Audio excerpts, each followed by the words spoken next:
Hey everyone, Dr. Bortolotti here. I just going to give you a quick little tutorial on how to begin and complete the MLA worksheet, the MLA skills test that is due next week. The view that I've got here that you're seeing, it might be a little bit different than what you're seeing in Canvas, but I'm sure it's probably basically the same. When you get to the assignment, look for my attachment and then download the attachment using that down arrow there. Find a good place where you want to save this file, and whether it's on your desktop or whether it's on a USB drive, whatever. Just make sure you name it with your last name first, and then you can leave this as the assignment name. Okay, so last name and then the name of the assignment, and then save it to that spot. And then once it opens,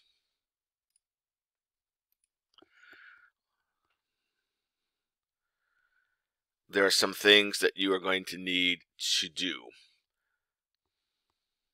Hang on just one second. Here we go. Obviously, you have to enable the editing right here, right there.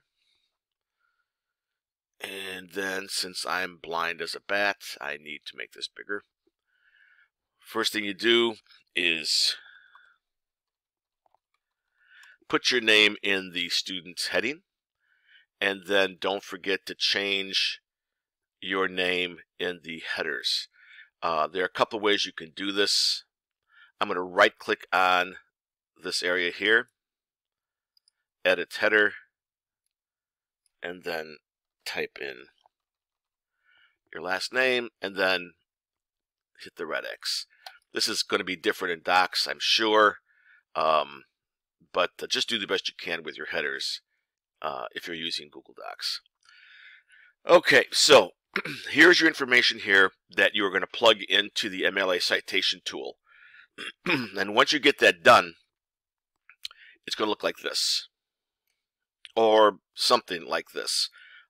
You may have to change the font to Times New Roman 12 and black. You may have to do that. Also, I do want this in double space, so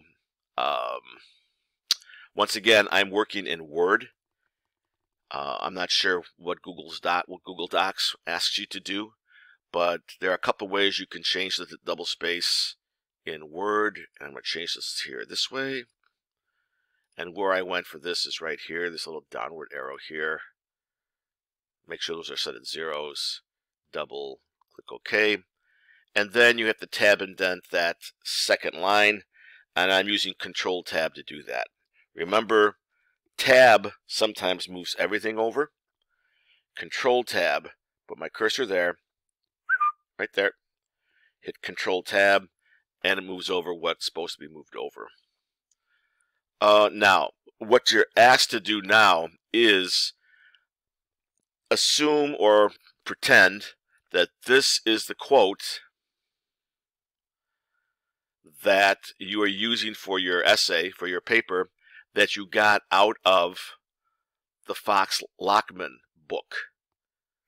So here's how you would do it. I've copied the quote. I'll put it down here just to show you.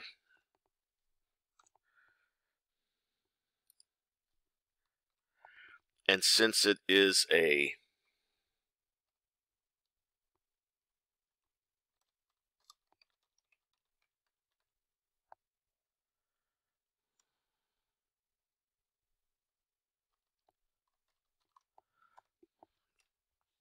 book, I have to include the page number in the parenthetical citation. Okay, so I've actually done number 1 for you. Okay, so yours should end up looking like this. Now do the other 2 sources if you can on your own, noticing that this has the citation style for a journal is a little bit different. This is sort of a trick,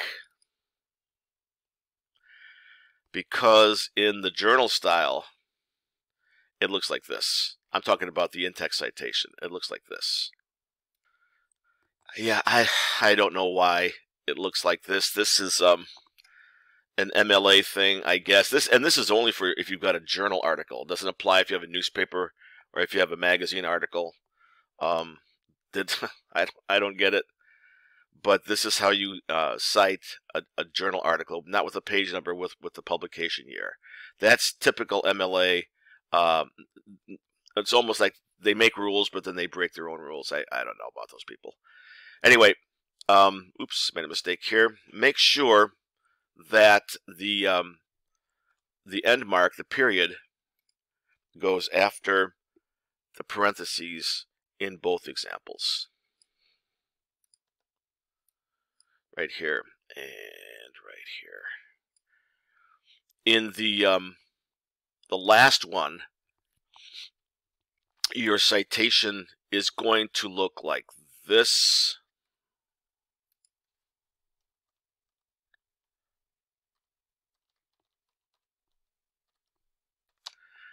With no page number.